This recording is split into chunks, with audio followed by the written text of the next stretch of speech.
Well, thank you very much. Good to be here again. Um, John has given us a really good introduction to WRTC, and we're now following what we're hoping to do here in the UK. Um, it's going to be WRTT 2026, even though the last one was 3 years ago because of the circumstances, but the sanctioning committee wanted us to get back on the 4-year track, so we started a year late already. So, what is contesting? We all pretty much know all of this. I've been given this presentation.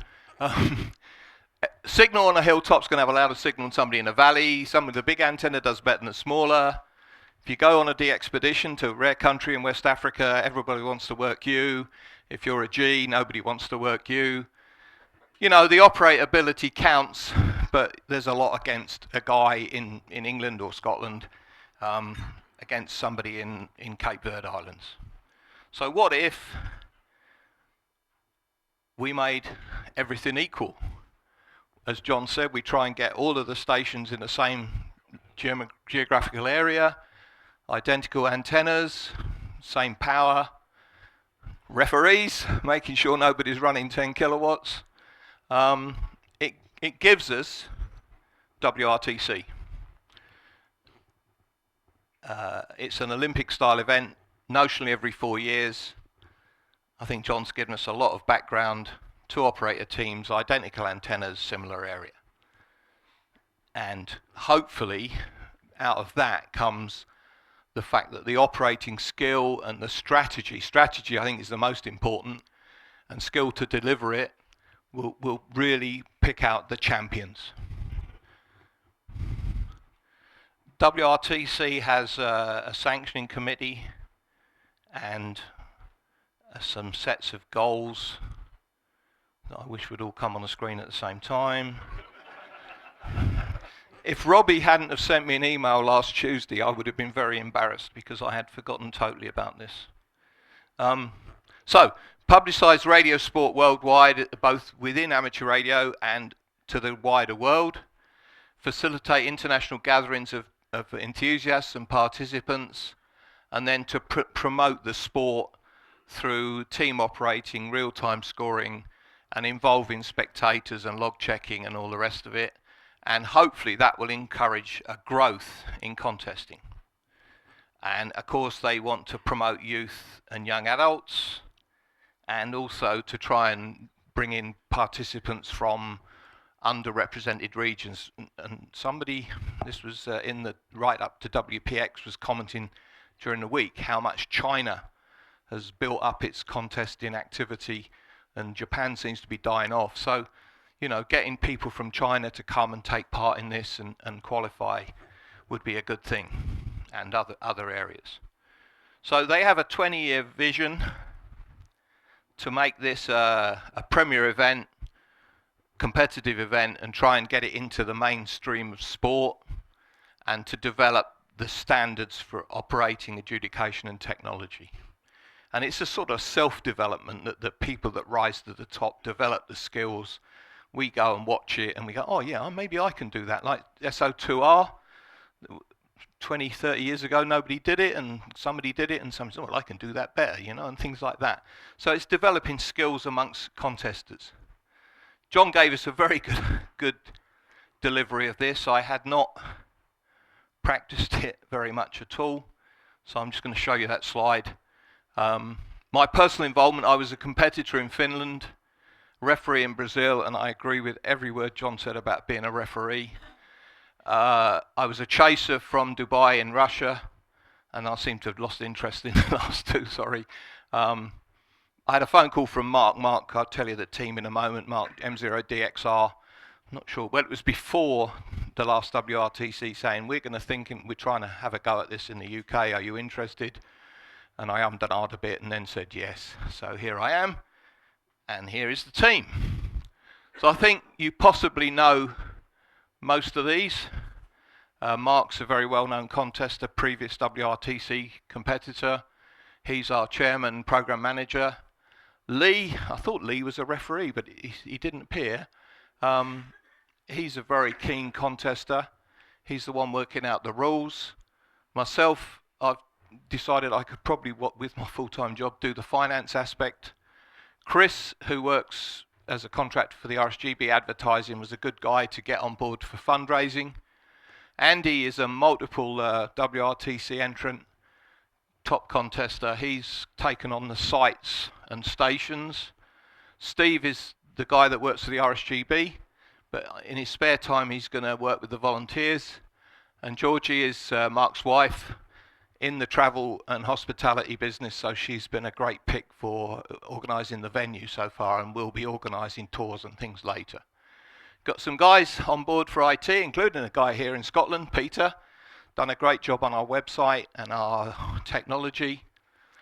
We have an advisory committee from some various well-known names in the game, and we have contact with this sanctioning committee. So we had to get past the sanctioning committee first with our proposal, and once they were happy with what we were proposing, they gave us the opportunity to run it, which is when Mark announced it last year in Italy. We have a cunning plan. Actually, I didn't know we had this. This was quite a surprise. But here we are, just starting Q2 in 2024. We've got through some good bits of the, mobilization, getting the bid. First round of sponsorship, because we had a big target to not actually buy, but to swap for a donation all of the antennas from Italy. And that saved us quite a lot of money, or equivalent money on donations. So you see we've got a long way to go, a lot more sponsorship to get. We have a list of volunteers that we now need to start nurturing to get them fully on board. And then Andy's going to start things like the site assessments and things like that. We've got a venue. We're not yet ready to announce the venue, but we have a firm commitment contracted for a venue. Very hard to find because we need 350 people to sit down for a banquet. And in East Anglia, there's not many places that can do that at a price we could afford. So we've been going for around a year and a bit. We've got a core team. We've done the bid. We've registered as a community interest company. We were recommended this. We tried for charitable status and we got knocked back on the second appeal. So we've given up with that. Mark went to Italy, announced what we're doing. So we launched our website. They're all into social media, whatever that is. We started some fundraising through the press, and we started a program, and we're very grateful to GMDX, who's very quickly responded to our request. Some people don't even answer, but Robbie said to go to the committee, or Gavin, and came back very quickly with a very generous donation, for which we're very grateful. As I say, key thing, we were able to come to an agreement on these antennas and feeders and masts from Italy, which is really something, a big part of what we wanted to do.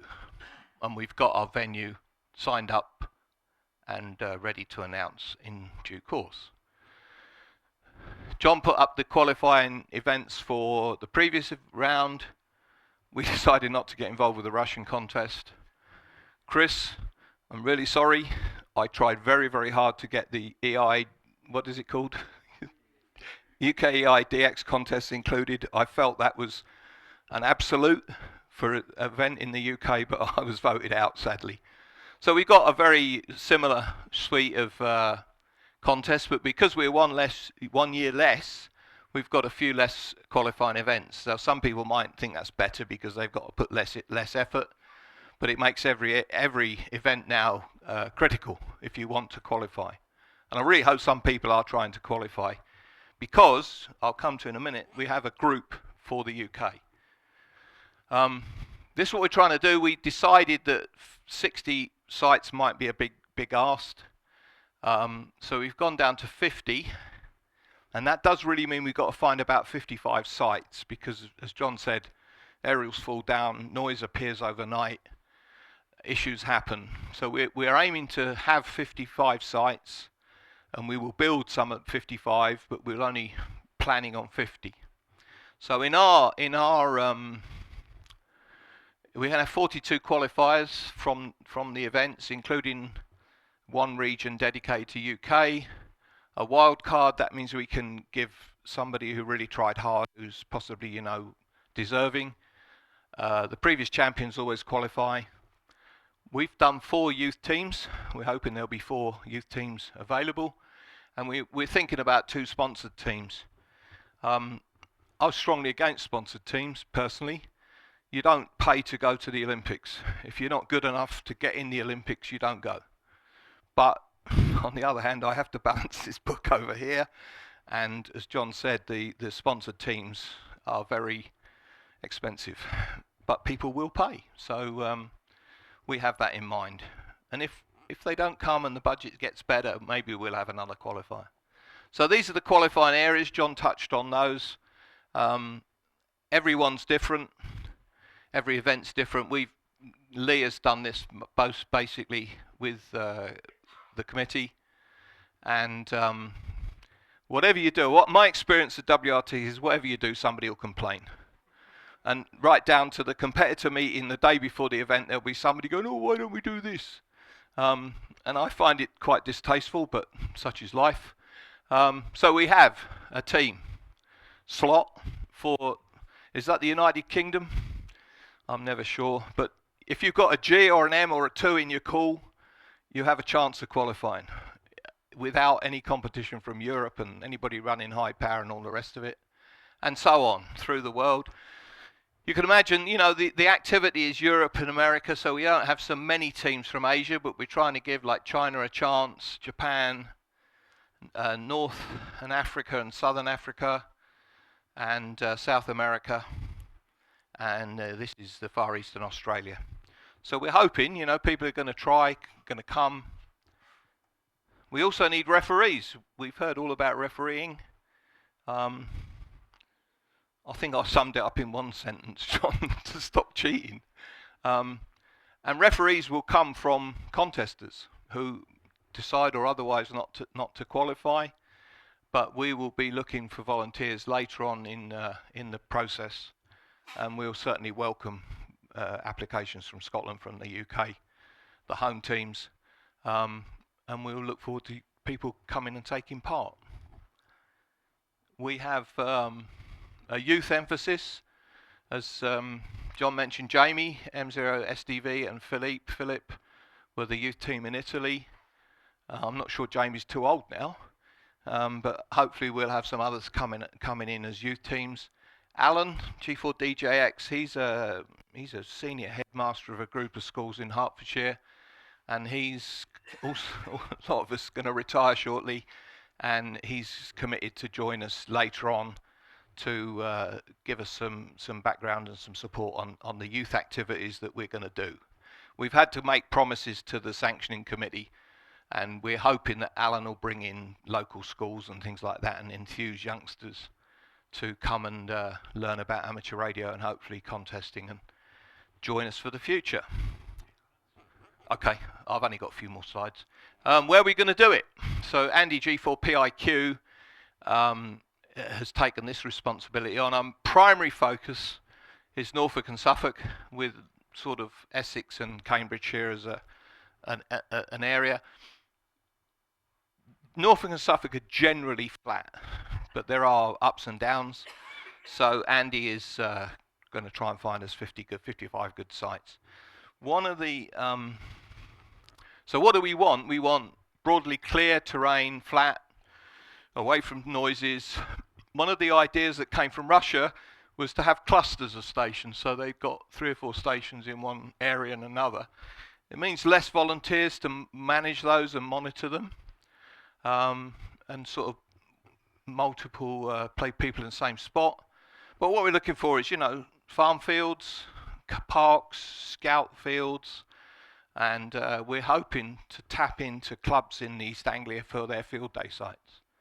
We've got big support in Norfolk. They're very, very active.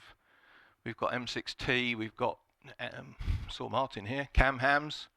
We're hoping to draw on their experience and sites and help us to find 55 good sites. I've got a picture of Russian site, John. Don't know where it came from, but this was a typical site in Russia. The operating tent and the antenna and a sort of a tape around it to sort of delimit where people should and shouldn't be, and then the support team and a falling down electric pole. Oh shit, sorry, I hit the wrong button. Let's get back to where I was. Oh, there's more slides than I thought. I better go quicker. The inside thing of WRTC has evolved over the years. We went to Finland with 2 FT1000s, some really tatty laptops, and I think we had some filters, but I'm not sure. Then Dave went to Russia with Andy, and they've got, you know, more computer networking, more stuff. Mark went to USA, and this is some of the typical things people are bringing, you know, big bags of filters and cables and decoders and stuff. So the technology is advancing, and as John was saying, they're running 2 stations on 1 antenna, which is pretty good. Andy's going to do site testing. We're hoping during the year before we'll get some sites on during the contest and run some of those sites. Use the RBN to see how they balanced up. Probably a comment from Spain that, you know, some stations are louder than others. And we also intend to make the logs public to let people have a look at what went on.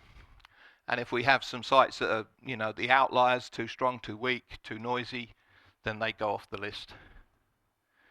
The HQ venue, it needs to be a big conference complex, as John was saying, lots of accommodation, big parties, reasonable access, transport links, IT. We found a place, it's right on a main north-south road, good roads into East Anglia, and we've signed a contract with them. You'll see where it is soon, and you've all probably, some of you have been there already. Same sort of program that John outlined. Get the people there, tell them what they're going to do, get them to site, do a contest, have some fun, and go home with a lot of memories, we hope. We're going to run, I think we're going to get the Italian software for the scoreboard and run a similar thing so that everybody around can watch the progress. I know when we were in Finland, everybody thought we were going to win because the first hour we were off the chart and then we went down. But we had fun, We're of course relying on volunteers. I know everybody up here is a long way from East Anglia, but we'll be most pleased if you're able to come down and give us a hand or come down and take part. Lots of jobs to do, including building sites, taking down sites, helping with transportation, you know, IT people, people just being nice to other people and welcoming them. So we're really going to need lots of volunteers. Fundraising, that's kind of where I am. I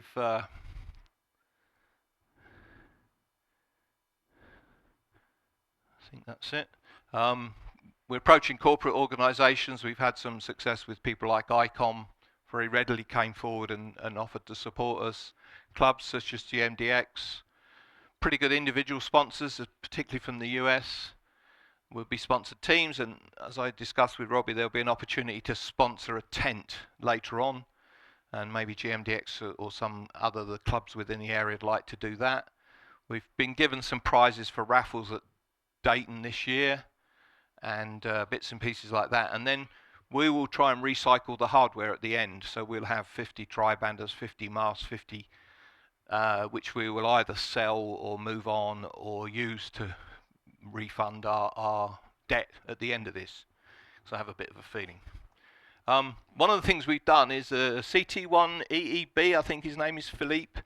He's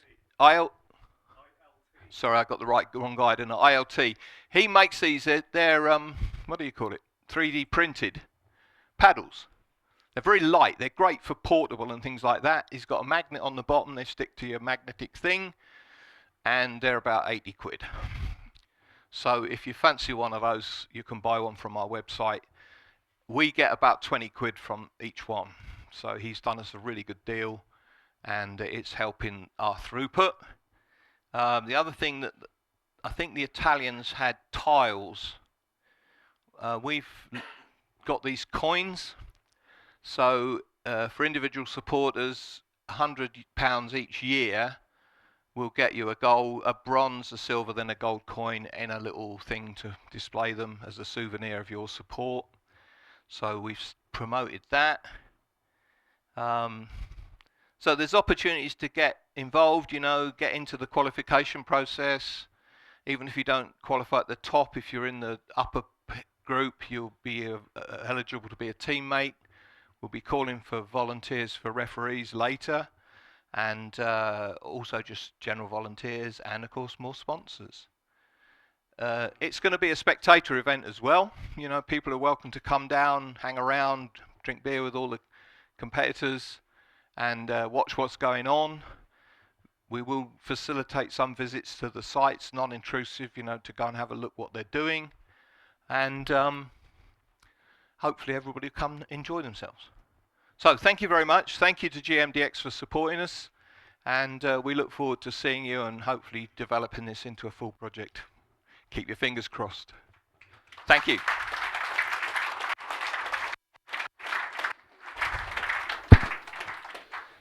Thank you very much. That's very interesting and something that we can really look forward to and start thinking about how you can get involved.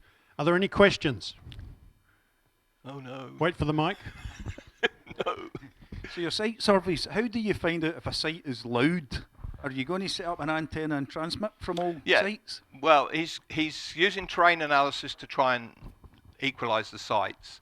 But we're going to hopefully do some sites during the year before in the contest, and using the RBN to see, how generally the sites. We're fairly experienced with RBN because M6T, we're always looking to see why we're not winning on this band and that band with, LZ5A running 15 kilowatts and things like that. So Andy's got a lot of technical background, but we're going to try and activate the sites to do exactly that. It will never be 100%. It's never been 100%, but it gets close. Yeah, well, it'll be on that one contest weekend. And I mean, I hope, will a percentage be on 20 metres in the same hour? And it's hard. It's hard to do. Any others? Ken, you've got the, it's 100 watts. Yep. And the antennas are identical. I'm just assuming that all the feed lines are I think the whole thing's it's Messi and Poloni gave the feeder before. Yeah. And they are all 50 metres or they're all the same length, yes. Yeah, it's all as equal as can be possible. Ken? Just a quick question. You're going to have 50 sites. Yep. In an area like Norfolk, East Anglia, thereabouts. Most of these places will be public places, so that people can... We're not sure. Well, how are you going to arrange for planning permission to set up 50 masts? We're not going to need to apply for planning permission for a weekend. Well, what are we local authorities being consulted on that? Not yet. And well, there's no plan I would raise a few questions. How many radio clubs get planning permission for their field day antennas? None. I do. None. Yeah, it's a that's a non-question. But the public areas, I agree, and a lot of it will be private farmland, scout camps, things like that. Okay, any other last questions? Okay, thanks very much. Okay, thank you. Fred, thank you.